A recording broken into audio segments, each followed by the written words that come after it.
Hi guys! Hi guys! Hello mga ka-vlog-vlogan. Yeah. Para sa mga hindi naman nagtatanong bakit ngayon lang kami nag-vlog, wala lang po, tinatamad lang. Long weekend. Ayan. Dahil maraming holidays ngayon at nag-file ako ng isang BL para maging very, very, very long weekend. Ito, nag-long drive kami sa malapit na lugar. Sa malapit lang na lugar. Sa NLEX na kami yan.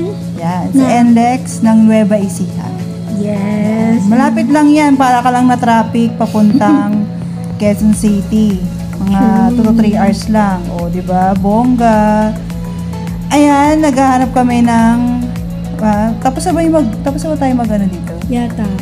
Mag-breakfast. Oo, Basta nga, pansinin nyo lang si Tita Mari. Feel na feel niya po dyan long drive. Yes. Saan na yan? Pa-exit ng Exit Balagtas. So, nag-Waze lang kami. Tinuro ni Waze. Maganda ang Waze na ito ngayon kasi tinuro niya kami sa tipid na daan. And that's Plaridel Bypass Road. Para sa mga, ito may tip ako sa inyo para sa hindi naman nangihingi. Dito na kayo dumaan. Kasi walang bayad, walang mga toll. Di ba toll? Yes, tol. Okay, tol. Ayan na, malapit na tayo dyan sa, Nueva Ecija. Gapan City na. Ayan, guys, sa Gapan na kami, city proper. Ayan, nakarating na rin kami sa MOA. Finally. Hindi Sa Gapan po yan. That's Gapan Plaza. Pero pala silang pa-Ferris wheel dito. Kala ko kasi MOA na Ayan, so hinahanap namin saan kami pupunta. Siyempre, bibisita muna sa isang pilgrimage church this Jubilee year. Yan. At yan ang Nuestra Señora Divina Pastora. Yun po basta. Minor Basilica, National Shrine Ayun, also. Oo, tama. Tapos guys, yan, ginagawa yan. Ngayon, nakasara talaga siya. So, para makapasok, nagpanggap kaming construction worker. Hindi ako siya. Sabi ko dun sa kuya, Sir, i-inspect ko lang kung tama yung ginagawa nyo. Kaya yan ginagawa. Pinapasok kami. Ayan. Papamerienda yung pangasana kami. Tumanggi na lang ako And yan ang tagpuan sa Lumang Gapan. Hindi, sa Intramuros yan. Ay, sabi ko yun! Tama. Ito po yung Lumang Gapan. Yes, that's Little Vegan. Yeah, parang vegan siya. Sayang lang sana gabi tayo pumunta para may pailaw. Pero maganda pa rin. Yes. Kasi walang masyadong tao. Ayan. So, advantage naman. Katulad sa Intramuros, naka-bricks yung daan.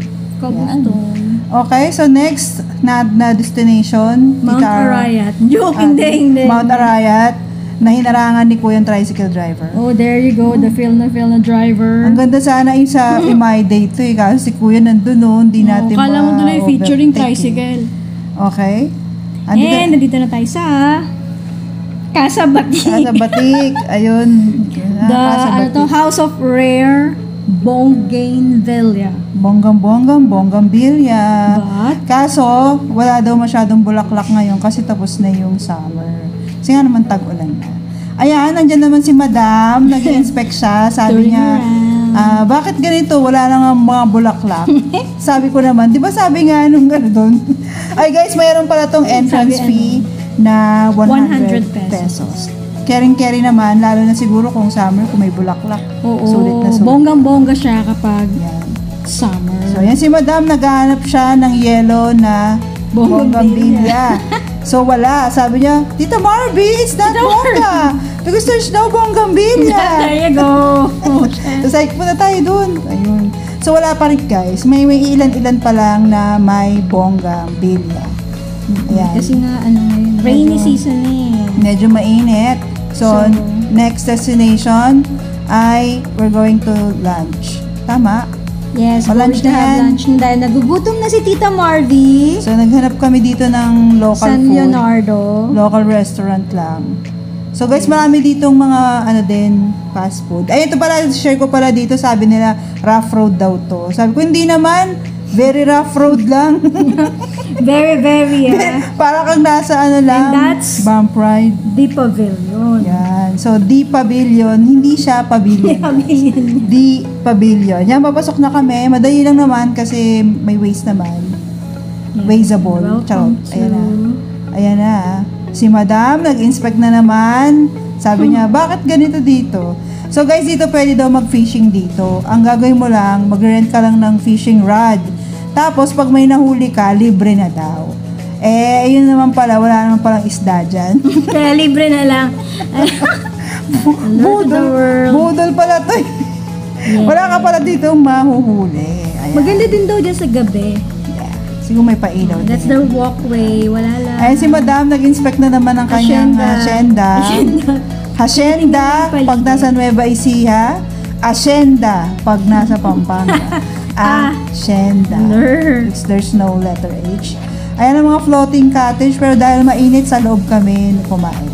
Airco. And yan ang Ayan, ating seafood. lunch. Ito ang small bucket na seafood na nilagay sa big bucket. Big bucket. Bakit?